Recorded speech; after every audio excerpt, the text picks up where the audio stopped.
There's a lot of talk in the media about who's going to rise or fall in the NFL draft this year, but I think that it's far more relevant to talk about how good a player actually is, not just what the media thinks about them. Today, we're going to be taking a look at 3 players who are currently underrated in the mainstream and 3 players that are overrated. Keep in mind that I'm deciding this based off of what they put up on tape and how it relates to the consensus opinion surrounding them. So without further ado, we'll get started with our first underrated player, which is cornerback Kool-Aid McKinstry from Alabama. Most people considered McKinstry the top cornerback in this class prior to and during the 2023 season, but he's seen his stock fall a lot in the offseason. He wasn't able to participate in the NFL Combine due to a Jones fracture that doctors found in his foot, and now he seems to be more of a late first rounder rather than an early first rounder on most big boards. I think that that's a mistake. There's a reason that he got so much hype for so long, and that's because he's just really good. He's not flashy and doesn't put up any crazy highlights, but that's because he's such a lockdown player that teams didn't even bother throwing his way in college.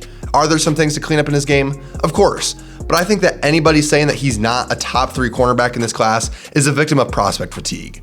I very well could see a world where people look back and wonder how the league let him slip down the board so far, but we'll have to see where he ends up going in April. First up for our overrated players, we have quarterback J.J. McCarthy from Michigan. McCarthy has been one of the hottest risers out of anyone in the draft over the past few weeks, but I'm not entirely sure it's deserved. He was considered a later day 2 pick by most people when the season ended, and despite him not putting up any new tape since then, he's somehow risen into top 10 conversations. It's not like he just had a lights out performance at the combine either, and it's never a good sign when someone rises up this far despite no real football being played. On the actual tape, there are some major issues with him that people tend to overlook. For starters, his accuracy and overall decision making was suspect at best a lot of the time. He looked good when he could just sit back and be the game manager for Michigan, but when he tried to play hero ball or throw more passes, he ended up making a number of poor plays that hurt the team. This tends to get overlooked, but it's a part of the game that could get exposed in the NFL when he isn't playing for a powerhouse. Beyond that, he's also too slender and skinny at this point, and I just don't see any elite traits from him that warrant him going in the top 10. It's entirely possible that somebody will end up taking him that high, but he definitely doesn't deserve it at this point. And I'll agree with people when they say it's a good sign that he was a winner in college, but I don't think it actually means much for the draft this year. I mean, look at Stetson Bennett. He was a major winner at college, but it didn't translate into any NFL success for him. Our second underrated player is cornerback TJ Tampa from Iowa State. I don't really see why Tampa isn't getting more hype. He had an absolute lockdown career at Iowa State, and there's a lot to like about his physical profile heading into the draft. For starters, his size is better than most of the other prospects in this class. He stands at 6'1", 189 pounds with arms over 32 inches long, and that's more than adequate size to play on the outside. Compare that to some of the other major prospects in this class, and it's clear that he has a leg up on the competition in that area. He also projects to be a very versatile player on the defense. He's got the size and technique to thrive as an outside cornerback, but he's also athletic and instinctive enough to drop back into more of a safety role. It'll depend on where he ends up getting drafted, but either way, I think that he could be one of the steals of the draft if he ends up falling into the 2nd or 3rd round. Our next overrated player is cornerback Cooper DeJean from Iowa. Now don't get me wrong, I totally see where people are coming from with their love for Cooper DeJean. I mean, he was absolutely elite in college, but when I watched his tape from this year, I saw several things that make me think he won't live up to the hype at the next level. For example, he's not as speedy and athletic as everyone seems to think he is. Yes, he was a great athlete in high school in small town Iowa, but he looks pretty average on the field. He also got next to no experience playing press coverage in college, which could lead to issues if he gets drafted into a scheme that isn't heavy on zone or off-man coverage. His run support is also overrated at this point. He has the physical capabilities to be pretty good at it, but I see no intensity or strong motor from him in that area, and I think he took way too many plays off against the run in 2023. Due to all of these issues, I think that he'd be much better as a slot cornerback rather than an outside guy, and I just don't see him as a first rounder at this point.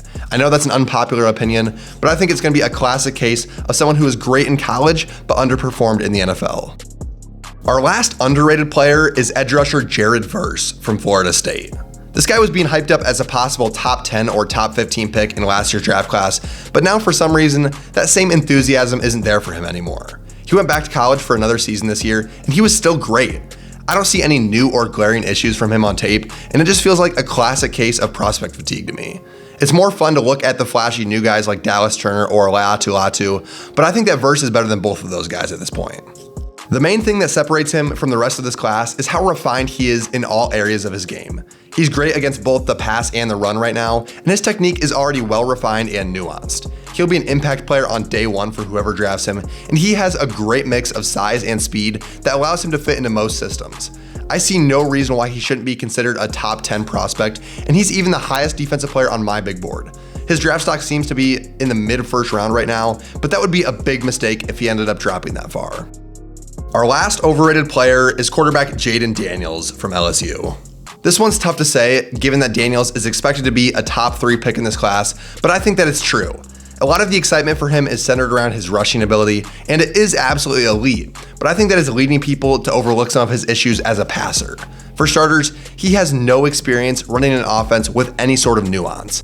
LSU's system was extremely simple, and he didn't have to do much in terms of processing or progressing through reads to lead that offense. And you could see that on tape. He had a tendency to stare down his first read, and when he does try to work through his progressions, it's slow and he's not able to get the ball out with any sort of anticipation. It'll take some time to clean those things up, so whoever ends up drafting him shouldn't think that he's going to be a dominator on day one. I'm also slightly concerned that he'll be prone to injuries in the NFL. He has a very slender frame and needs to add some muscle mass before taking hits from bigger and better defenders, especially because he doesn't really know how to slide and had a habit of taking some massive hits in college. Overall, I do like his upside, but he has too many issues for me to consider him a top 10 prospect like most people do. And that's going to do it for this video. Which takes do you agree or disagree with? Let me know down in the comments below. As always, thanks for watching, and be sure to like and subscribe if you want to see more content like this. Thanks for tuning in, and until next time, goodbye.